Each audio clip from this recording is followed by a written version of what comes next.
What's up, everybody? Yours truly, Stephen Smith, Touchdown Alabama Magazine on a Monday. In my own words, coming live to you from the home location. I know another difficult loss for Alabama football, second one of the season, dropping it to 5-2 and outside the top 10 in the latest AP poll rankings. The college football playoff dream dwindling down. No room for error at this point. You cannot afford a third loss. A third loss, you're out the picture. Third loss, you're out the picture. But here's the question for the day. When Kalen DeBoer was in his post-game press conference against Tennessee over the weekend after the loss, he said something, Bama Nation, that was very telling. He told the God-honest truth, but it hurts. It hurts hearing what he said because we as consumers of Tide football were never put in this situation under Coach Saban. Never put in this situation under Gene Stallings. Never put in this situation under Bear Bryant. Never put in this situation under Wallace Wade and Frank Thomas. And I understand you cannot compare eras. That's not healthy. That's not fair. I get it. But Kalen DeBoer said, we don't have a killer instinct right now. That's very telling, y'all. We don't have a killer instinct to not only take control of the game, but deliver the knockout punch to the other team. We don't have that right now. Not saying we can't get it, not saying it can't be developed, but right now we don't have it. This is Kalen DeBoer after the loss to Tennessee. We don't have the killer instinct right now. And it's sad because under Nick Saban, you just knew when this team would be able to deliver the Mike Tyson knockout blow. You knew under Wallace Wade and Frank Thomas and Paul Bryant, Gene Stallings, how to deliver the knockout blow. Since that's very telling. That's very, very telling right there. It's very telling to hear this from Kalen DeBoer. So the question becomes, how do you develop the killer instinct now? How do you do that? You're 7 games in. You're 5-2. How do you develop it now? Right? Number one for me, and this is something that Kalen DeBoer is going to have to do. I know he's calm, he's cool, he's collected, he's collected, he's reserved, he's even keel, he's nice. He doesn't utter a cuss word. I understand that. But something Kalen DeBoer is going to have to do, he may have to start benching some guys. He may have to start that. And he may have to start putting in players off the bench that have that killer instinct. Like Kalen DeBoer may have to start taking players off the bench, put them into the game, right? Guys that want it just that bad. Guys that want it just that bad. DeBoer has to identify who wants it just that bad on this team. Who wants to be a dog? Who wants to be a winner? Who wants to be intense? Who wants to be physical? Who wants to be tough? Who wants to jack up some players? And make sure this team is right where it needs to be at. Because the culture right now is not conducive to winning right now. It's not. DeBoer's gonna have to make a decision right here. It's 7 games in, and this team does not have a clear identity of what it is. It doesn't. This team is being laughed at by the national media. This team is being laughed at by some of the local media. This team is being laughed at by a lot of people. Why? Because through 7 games, you don't know what the identity of this team is. You don't know. You don't. This team does not have balance. This team highly undisciplined. This team immaturity. This team penalties. This team so many mistakes. This team issues. This team does not have an identity.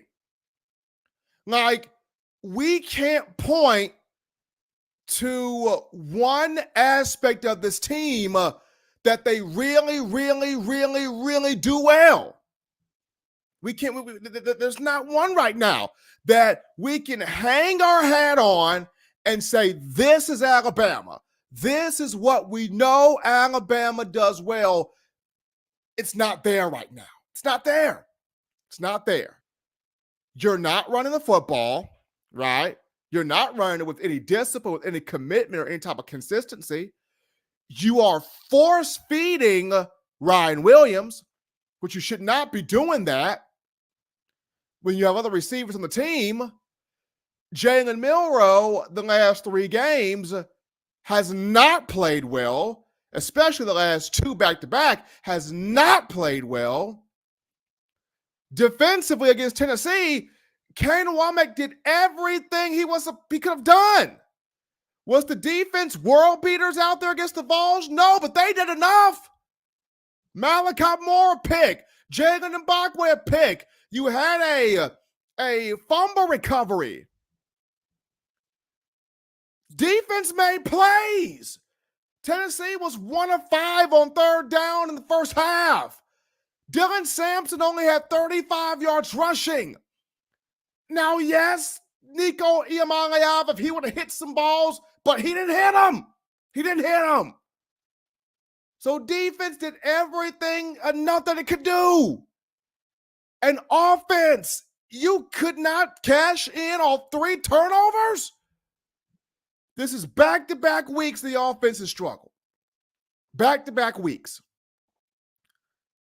And this is DeBoer's side of the football. That's what makes it so frustrating. It's DeBoer's side and it's Nick Sheridan's side of the football. That's what makes it so frustrating. You got folks doing this basketball jump shot thing on a quarterback's. What was that? What was that? You got 15 penalties. I don't understand this. I don't understand this. I don't like developing a killer instinct. It starts with discipline. This team doesn't have it right now. Developing a killer instinct, it starts with discipline. This team does not have the discipline. This team does not have the get up and go. This team does not have the Saban said something years back. Do the little things right. This team isn't doing the little things, the small details of a killer instinct. It starts in the little things, the blocking, the tackling, the attention to detail in practice, the holding each other accountable, the making the right read, the making the right play, the checking into the right play, calling the right play, executing the right play, but the little stuff. Bama's not doing it. And it's hurting it. It's hurting it right now. The little stuff is hurting it right now. And it starts with you got to get focused. You got to get discipline. You got to get desire. You got to get a sense of urgency. And I get it. DeBoer said after the game, hey, our guys, we had great preparation all week. We had great planning all week. We had great energy all week. We had all of these things great all week. Well, if stuff was great all week in practice, why is it not translating? That's my question. I mean, y'all heard Coach DeBoer's presser. He said after the game, energy's good. This is good. Focus is good. Attention's good. The guys are working hard. Then where is the translation on the field? That's what I want to know. If all of these things are good, if all of these things are check marks, then where's the translation? Why is it not computing? Why is it not translating on the field? That's my question.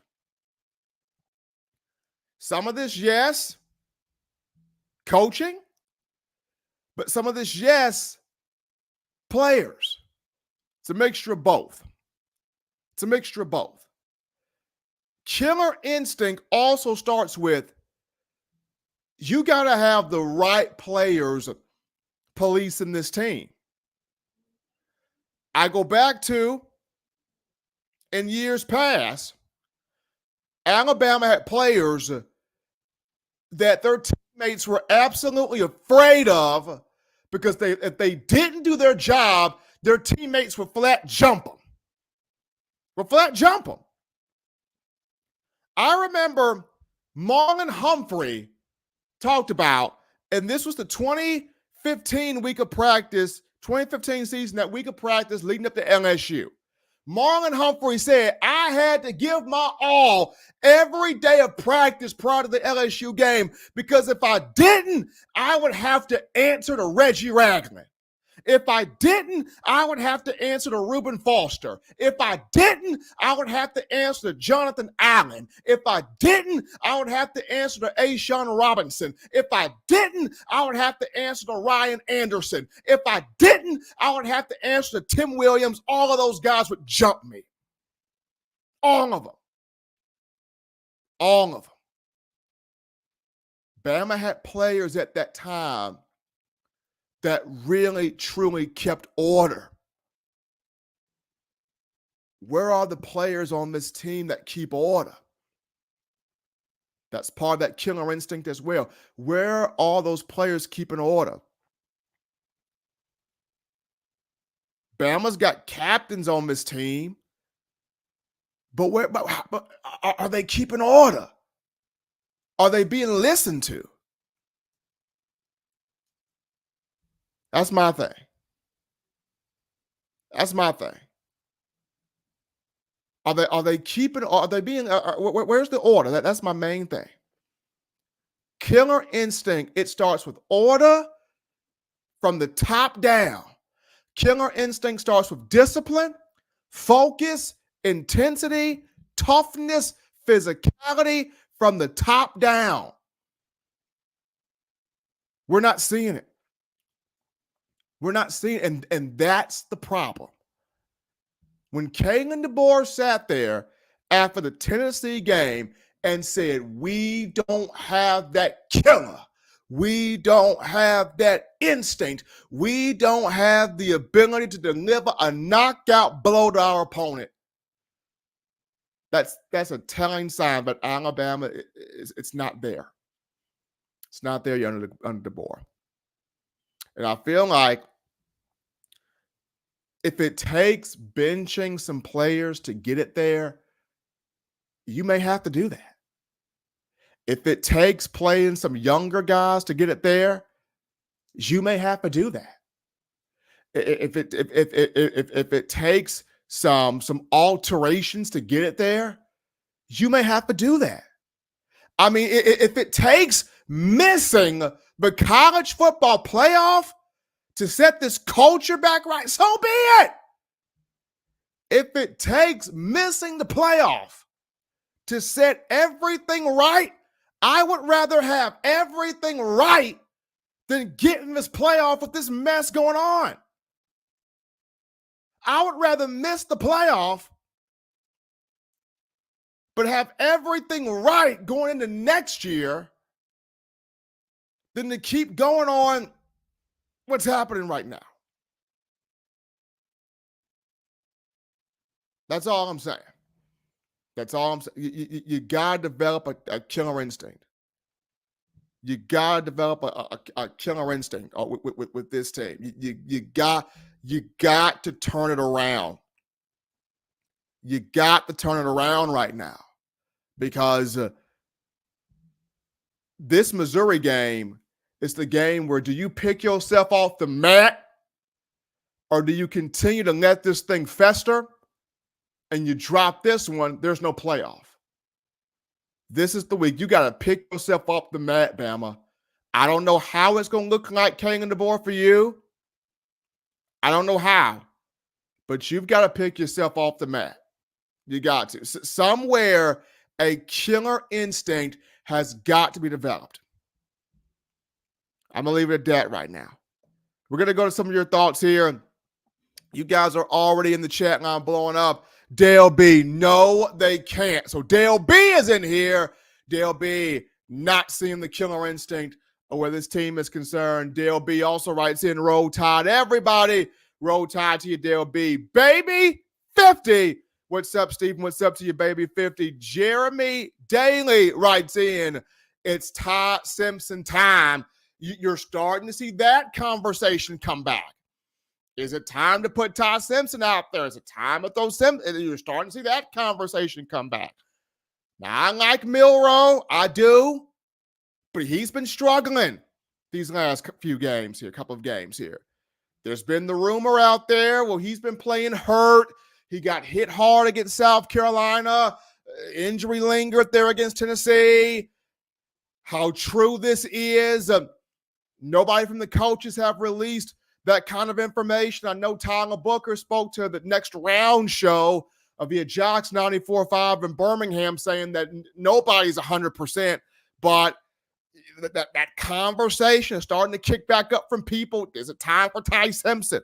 That conversation's coming back up. Roll Tide and rise up with the Roll Tide family. Appreciate Roll Tide and rise up. Cole Wallace. Roll Tide, roll, y'all. Appreciate Cole Wallace being a part of the show. Coach Juan, giving us that roll tide to you, Coach Juan. Jay Walker, giving us that roll tide. Appreciate you, Jay. Jeremy Daly, again with that. It's Ty Simpson's time. Ryan Gunn, riding in roll tide, roll. We got Sweet Home Bama, 24 in here. Keon Saab is out for a while. Yes, Keon Saab is out. He's been another one playing through pain. The transfer safety from Michigan got a lower body injury. I think it's a foot. He'll be out for a while. So you're looking at Brayson Hubbard, the former four-star from Ocean Springs, Mississippi at 6'2", 204 pounds. He came in the 2023 class. Brayson Hubbard is the immediate name to step in to replace Keon Saab. Behind Brayson Hubbard, keep your eyes on King Mack, the transfer from Penn State. He can play at Husky. He can also play at safety. Also, I wouldn't be surprised if Alabama pulls this move, maybe even move Devontae Smith to safety and have King Mack and Red Morgan rotate in at that Husky spot. But I think the number one move is Brayson Hubbard. I think it's Bray's time. Bray can hit. He can pop. He can tackle. He can lay the wood. He's physical. He came in, made some plays there against Tennessee, and he's one of those guys that wants to win. He's one of those guys who's a dog. He's one of those guys that wants to be out there just that badly. So I'm looking forward to watching Bray Hubbard to see what he brings here to the table. We got Jay Walker in here. Steven, you nailed it yesterday that there's a cultural problem. Get rid of the toxic players. It's got to happen. For the greater good of this team, it's got to happen. If you're not here for the greater good betterment of this team, then it's best that you go. It's best that you go. Christian Hughes writes in, Roll Tide, Stephen M. This one hurts as well, but we'll get through it, though. Christian, it's going to start with DeBoer's got to make a move, man. He's got to make a move, man. He's got to set his culture in order. I'm not asking him to be Coach Saban. He's not Coach Saban. I'm not asking him to be. But Coach Saban made a statement when he first got here to let people know this is my football team, and you're not, and no player is above being disciplined, corrected, dealt with in the proper manner, of course. Kalen DeBoer has got to make a statement here. I'm not saying go in there, cuss everybody out from A to, I'm not saying that, but he's got to make a statement. Because right now, this is just me, and maybe I'm wrong. And if I'm wrong, hey, I'm open to being wrong. Maybe I'm wrong. But this is just me. I just feel like there's no reverence, there's no respect to Coach DeBoer. I feel like he's a nice dude, a nice guy, but the players, it's not like when he walks into a room, are the players like, that's Coach. Shut up talking, man. That's Coach. Do the players give him that level of respect? We're not seeing it. We're not seeing it. We're not seeing it. So he's got to make a move here. Continue with your thoughts here. Mark Andrews writes in, we haven't had that killer instinct since 2020. That's a good point. At 2023, last season, you had it in some games. It wasn't consistent. You had it 2023 a bit. You had it against LSU. You had it against Georgia, being able to knock out the Dogs there in the SEC championship game. I mean, there were moments in 2023 where you had it, but it wasn't consistent. Mark, you are correct. You haven't had that consistent killer instinct since 2020. Let's see. We got here Bama, CFA, 3130102. Why didn't Coach at least give Ty a shot? He couldn't do any worse. That's the conversation right now. That's the conversation right now. Looking at Ty Simpson, looking at other players, especially at that quarterback spot. That's where the conversation is right now. Does DeBoer make this move?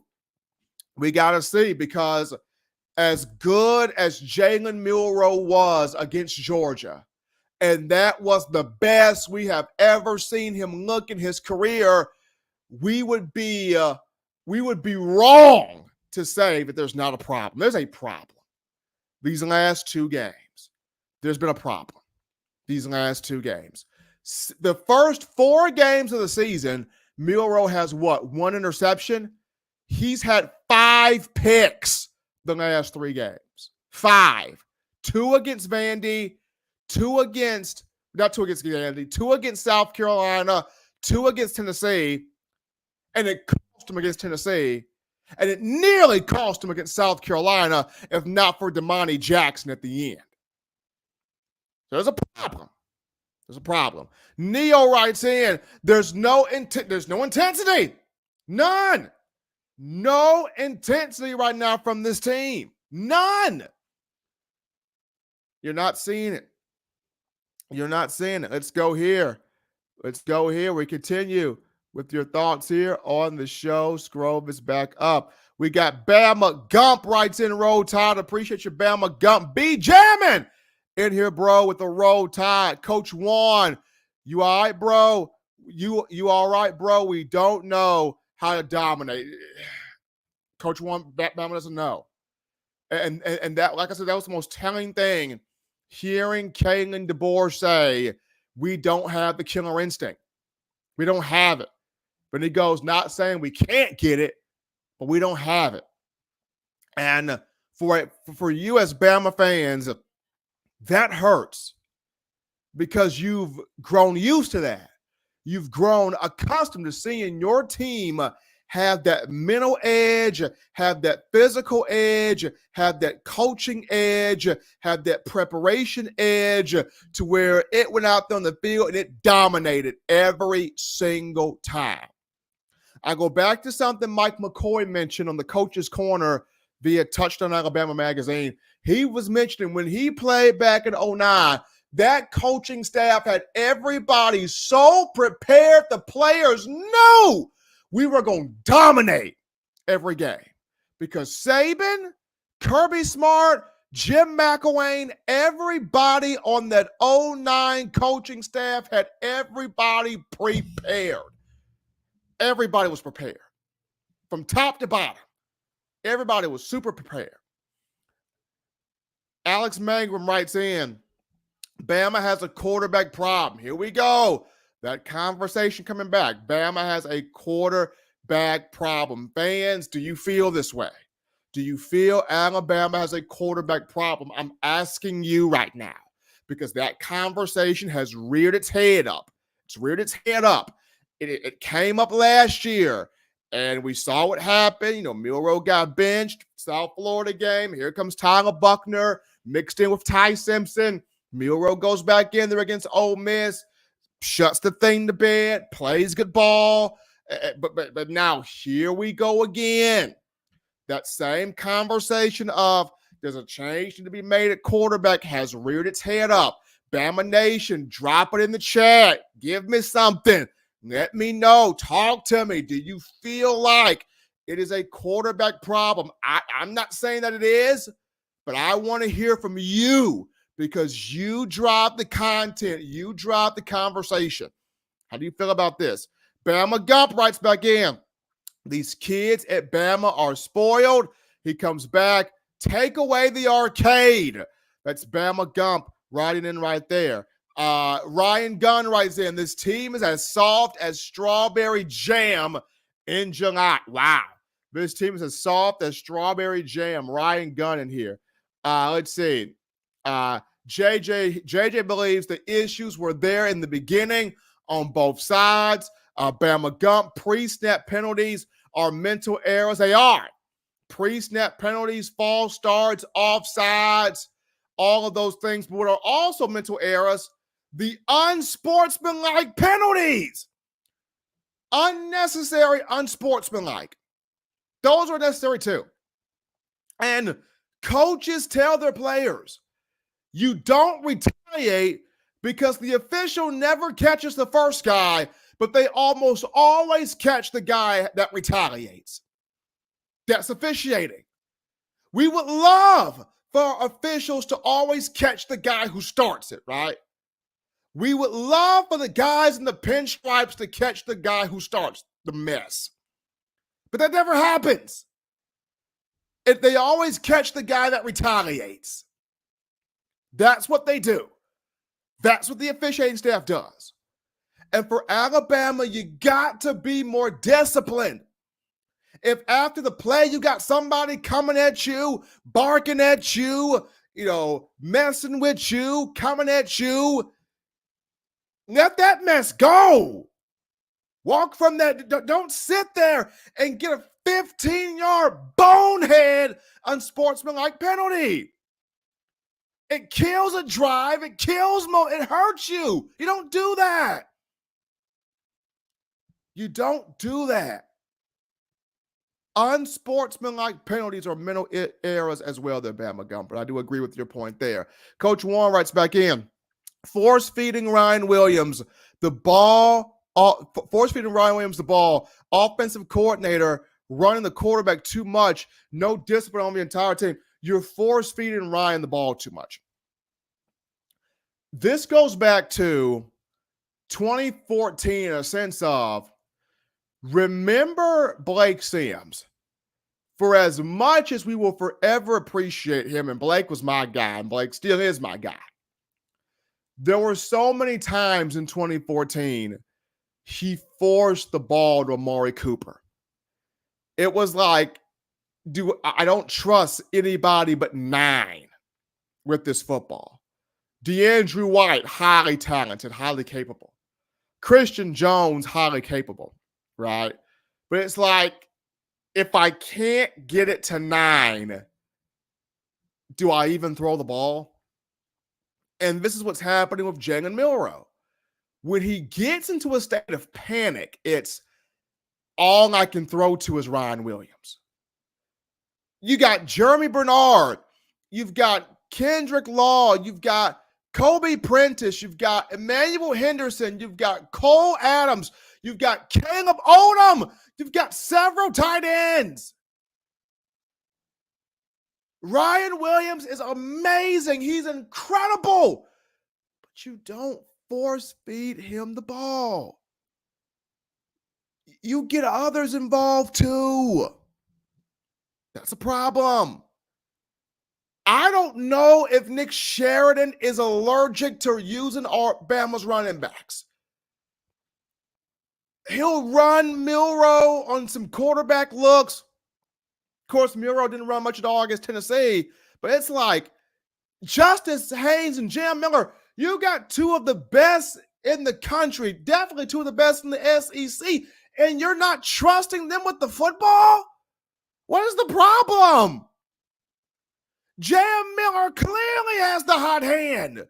Every time he touches the ball, it's 5 yards here, 6 yards here, 7 yards here. Why not give him the ball? There's a problem there. That's a problem there. Appreciate Coach One there. Larry Large writes in, talk your talk and don't spare nobody's feelings. I mean, that's the point here, man. That's the point there. And having that killer instinct, DeBoer has got to send a message. What does it look like? What does it sound like? We have to see. But DeBoer has got to send that message. My man Bill! Big Bill from New York here with that $6 donation, dropping the love in here. He writes, I am sorry, but Milroe was terrible. I'm not saying he should take all the blame, but he is not playing well. He's not. Milroe shouldn't take all the blame. Bill, you're correct. But he's not playing well. He's not. Like I said, for as well as he looked against Georgia, and he was phenomenal, he's not looked the same. He's not. And I don't know if it's bad play calling. I don't know if he's in a panic mode. I don't know if there's something he's not trusting. I don't know what it is. But Milroe is not playing well right now. He is not playing well right now. Derek Spencer writes in, roll tide to you, Derek. Bama Gump writes in, this team is immature. There's Bama Gump. Let's see. Alex Mangrum writes in, players thinking they're automatic draft picks. Alex, here's my thing. Do these players even want to go to the NFL draft? That's my question. Because when you're getting all of this NIL money in college and you're able to take care of different situations in college, it removes the hunger to even want the NFL. Not from all players, but some. It removes the hunger to really want to put your body on the line for the NFL. Think about it. How many players in this day and age of college football are really out there putting their body on the line for their football team trying to win games? How many guys are actually doing that? Versus how many guys are making business decisions to not go all out? Versus how many guys are making business decisions to listen to agents that say, don't give your all this week. Don't put your all out there this week. Conserve yourself this week. Preserve your body this week. Right? How many guys are really going all out there in terms of the NFL? So, but appreciate Alex there for his point there. Derek Spencer writes in, you're right, Stephen Smith. I appreciate you, Derek, helping us out here on the show. Ryan Gunn writes in, he may as well go and let the benching start now. This year is shot. So go ahead and start getting the mindset for next year and the rest of his tenure. There's the thought there from Ryan Gunn. And if you drop this game to Missouri, you're going to have to get the mindset going for next year. Even if you win a close game against Missouri, I would say start prepping that mindset for next year. To be honest, because you got LSU on the road coming up soon. That ain't easy. You got Oklahoma on the road. That ain't easy. People can laugh at Auburn all they want to, but when Auburn plays Alabama, they try to look like the New England Patriots out there. That ain't going to be easy. Like this matchup against Missouri, this is a must. Bama has to have it and has to stomp a hole in Missouri. Just for the college football playoff committee to look at this and go, okay, there's a turnaround about to happen. Right? There's a turnaround about to happen. Let's see. Bama Gump, right? Well, before Bama Gump, Patricia Purdue with the road tide. Appreciate you, Patricia. Now, Bama Gump. Guys jumping off sides and false starts on middle lapses. Wait for the ball to snap. Then execute the play. You play simple football. You play simple football. And some of this is Bama Gump coaches overcomplicating things. You don't need to overcomplicate stuff. Just play simple football. Block, tackle, run the football, make the right read. You just play simple ball. At the end of the day, football is the same game you've been playing since you were a kid. You play simple ball. You don't overcomplicate stuff. Pastor B writes in, Coach DeBoer is dealing with stuff Saban didn't want to deal with. Pastor B, that's a good point. Remember, last year, Saban walked out the door after last year. Why? Because he could not handle the NIL and wanting more NIL and players saying, hey, coach, I'll come back if you can increase my collective. Saban didn't want to handle that. Why? Because the game Saban loved so much started to become what he didn't want. Started to become what he doesn't like. And that's why Saban got out of there. Let's see. Alex Mangum writes in, DeBoer has no fire. That's another conversation that's been brought up. DeBoer has no fire. For me,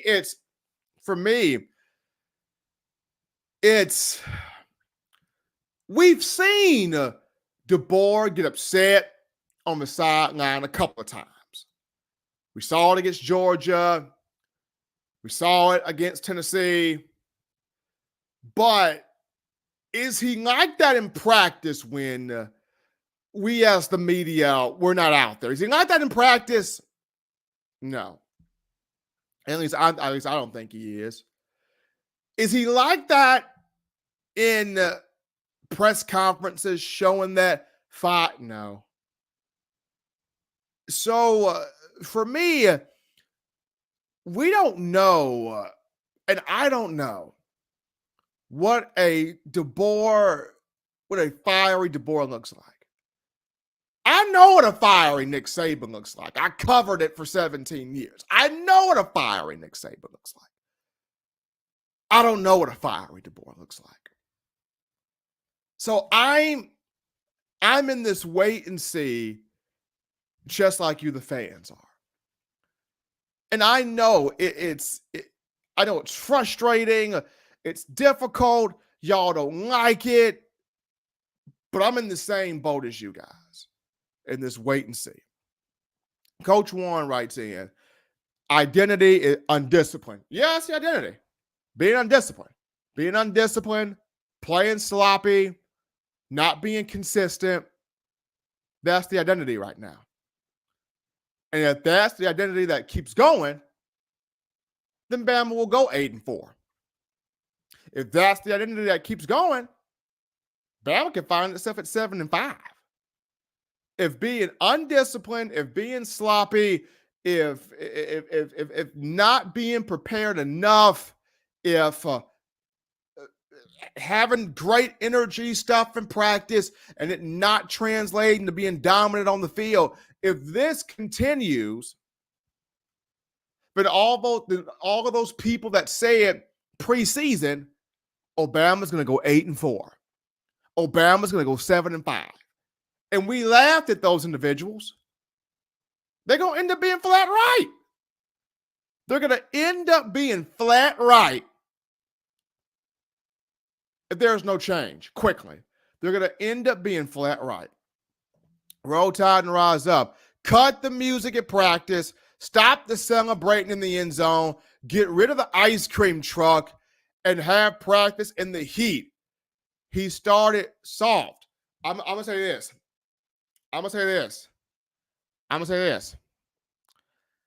Not all of this was DeBoer. Some of this was the players. Players wanted music. Players wanted these celebration dances in the end zone. Players wanted these morning practices. Some of this was the players. Not all of it is on Coach DeBoer. Some of this is the players. Now, the ice cream truck that happened in fall camp, that's something that DeBoer started back in Washington, and he brought it to Tuscaloosa. But that's probably the only thing that was DeBoer. Much of this, players brought this to him. Hey, we want to do this right here. And sometimes, and with DeBoer, I understand you coming in, being the successor to Coach Saban, you want to have all of the buy-in from the players. So, of course, you're going to want to take, a couple of suggestions from the players. But not every suggestion. You have to come in with somewhat of having your foot down mentality of, I will take a couple of things from you, but this is how I'm going to run this program. And stand firm by it. I understand that, this is not Saban's team, and Saban doesn't want to overstep any boundaries.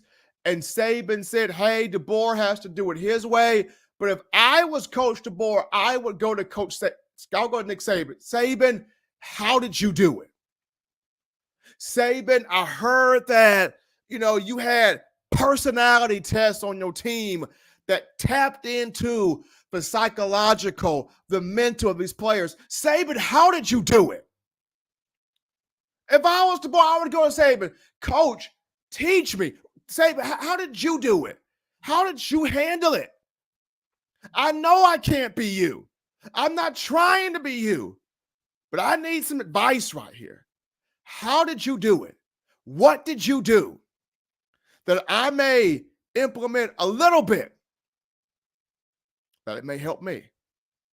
If I was DeBoer, that's what I would do. I would go straight to Coach. I'll go straight to Saban. How were you able to navigate this? There are so many personalities in this locker room. How do you navigate this?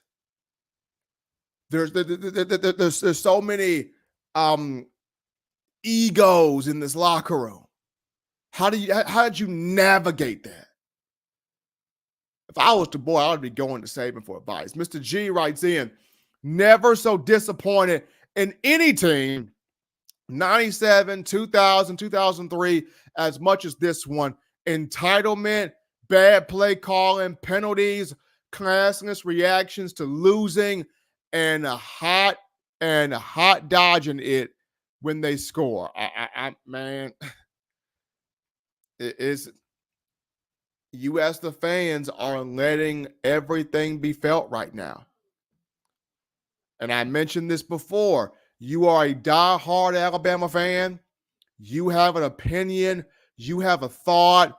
You have grown up watching excellence all of your life from Alabama football, and now you are not seeing that excellence. You have a right to an opinion.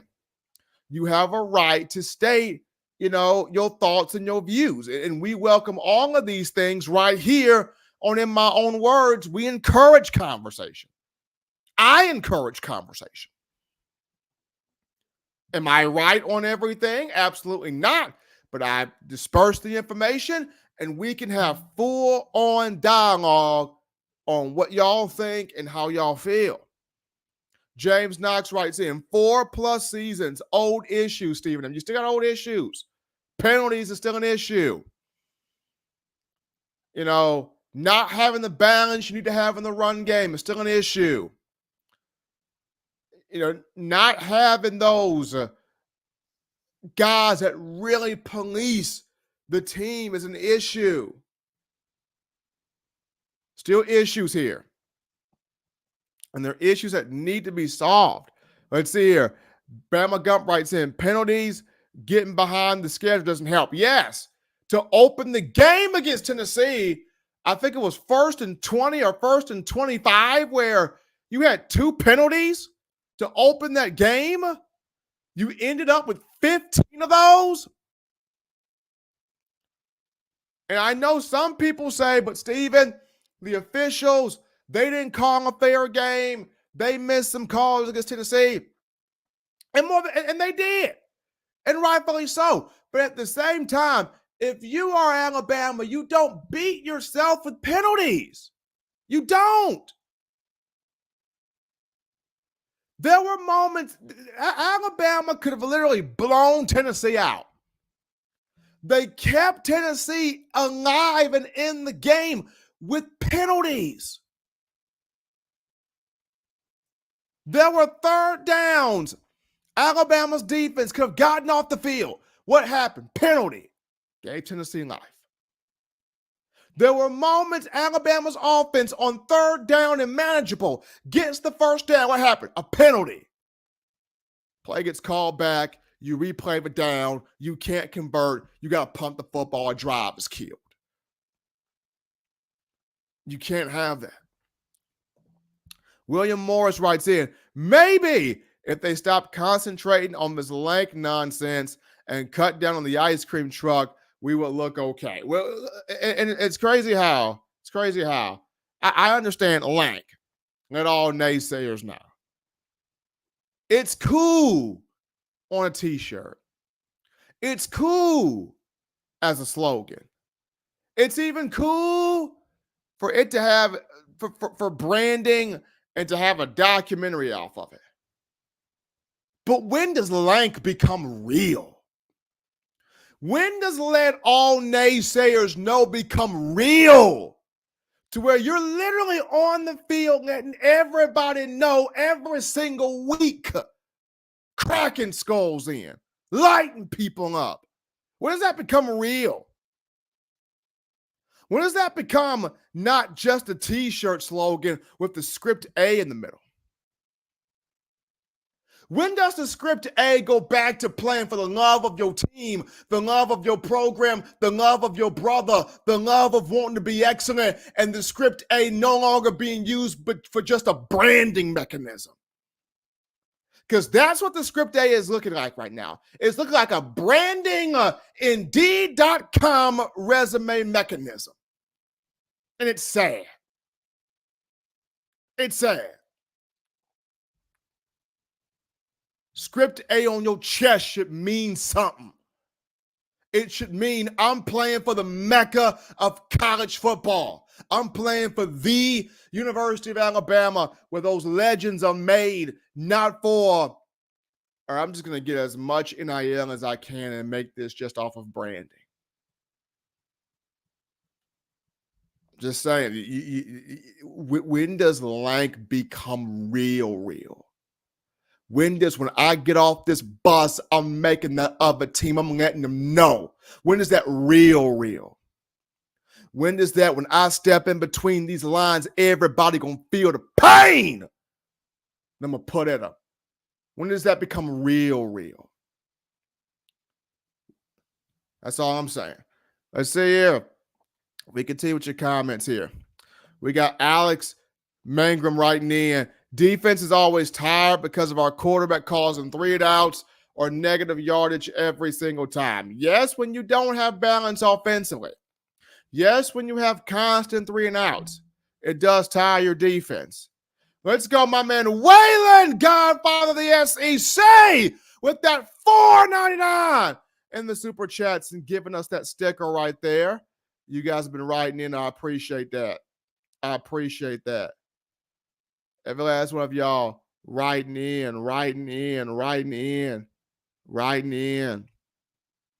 Absolutely. B Bean writes in. B Bean writes in, Steven, say it ain't so. Man, look, man, it is so. It is so. It is so. Absolutely. B Bean writes in, is DeBoer on the hot seat? I wouldn't put DeBoer on the hot seat right now. I wouldn't do that. I don't think he's on the hot seat, but I will say he needs to get this thing fixed quickly. Quickly. Like I would not put him on the hot seat, but he's got to quickly dissect this wound, this bleeding, and fix it. He's got to dissect this wound. He's got to dissect this bleeding, and fix it. He's got to do it. Like he's got to do it. He's got to fix this right here. If he's able to quickly dissect this, turn this around, and fix it, then yes, he will not be on this hot seat, and you can turn this thing around here. At Run the Table Sports TV writes in, that's why Saban got out of there, Steve. You can't crack that whip like you used to. These guys will run away. So you got to find a new way to communicate to the guys to get through to them. That's where we are. That's where we are. That's in college football. You can't do it how you used to. That's even in our society today where parenting is concerned. For some, you can't parent how you once did because you parent how your grandmother used to parent. Then people are liable to call social services, hey, you're abusing your child.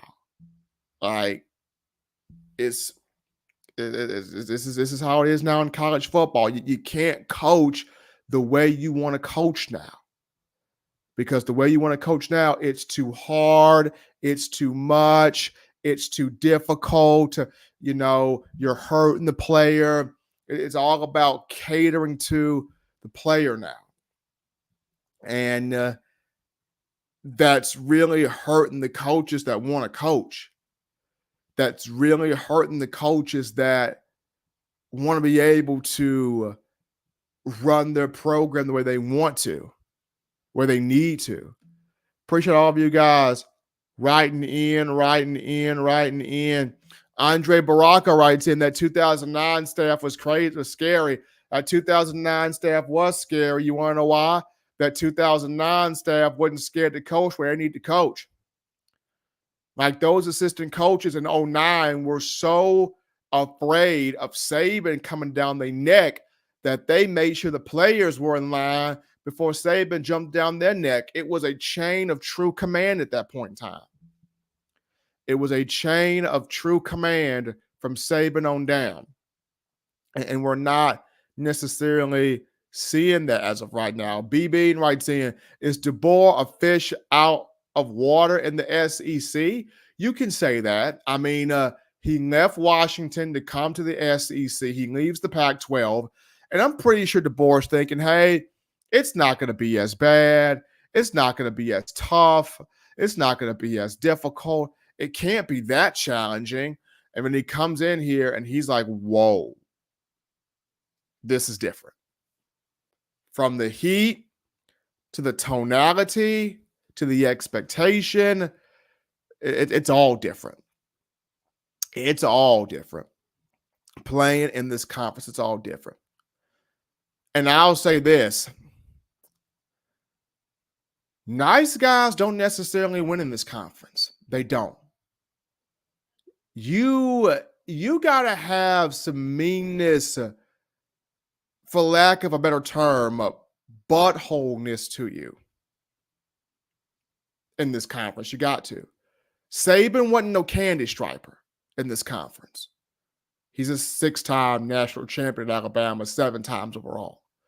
Kirby Smart wasn't no candy striper in this conference. He's a 2-time national champion at Georgia. Lane Kiffin, Steve Sarkisian, they ain't candy stripers, y'all. They can be pretty aggressive. Both of them, right? Mike Elko, who has turned A&M around, Mike Elko ain't no candy striper. Brian Kelly isn't a candy striper down there at LSU. Like, the great coaches, they're not candy stripers, man. They're not. They are tough. They are disciplined. They're at times rigid. They're not your friend. They're your coach. And they're going to get on you. And they're going to light into you. Right? You're still seeing Kirby Smart light into guys. You're still seeing Lane Kiffin and some of these other coaches in the SEC light into guys. Why? Because they know the SEC is a chew you up and spit you out conference. They know. They know. Every last one of those guys know. So for DeBoer, I'm not saying for him to complete 180 change his personality. That's unrealistic. But something has to be done because there's problems. There's serious problems with this team that have got to be addressed if you're trying to gain that killer instinct back. We got some super chats here to get to, so let's roll them on out. We got my guy Bama Gump with that $1.99 in the super chats. Bama Gump writes in, Bama wins out and makes the college football playoff. Bama privilege. Bama Gump, hey, we gonna see. They got Missouri this week. We gonna see. Jason Haywood in here with that $5 donation. Jason Haywood, the players on the team that are toxic in the locker room need to get their minds right or get out. If your goal is not the natty, why are you at Bama? There you go. There you go. There you go. That's Jason Haywood writing in right there. Don Parker writes in. Don Parker writes in. Stephen, most of you know just how it was under Saban for 17 years. I have to disagree with you. That seat for DeBoer is flaming hot. Best believe. Don Parker, $5. Hey, Don, hey, if it's flaming hot right now,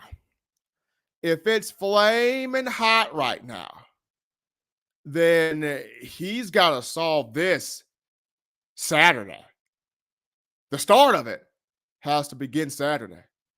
If that seat is flaming hot right now, Don Parker, then the start of this has to begin Saturday. It's got to. Let's see here. We got Deborah Ferguson. Steven, do you think we need a quarterback change? That's the question from everybody, Deborah. I know I've had fans drop that in the comment section. Do you think a quarterback change? Here's my thing. Number one thing we have to ask ourselves, how badly injured is Jalen Milroe? How badly injured? Tyler Booker came out on the next round show and said, hey, nobody's 100%. Milroe's not 100%, but he keeps going out there. How badly injured is he?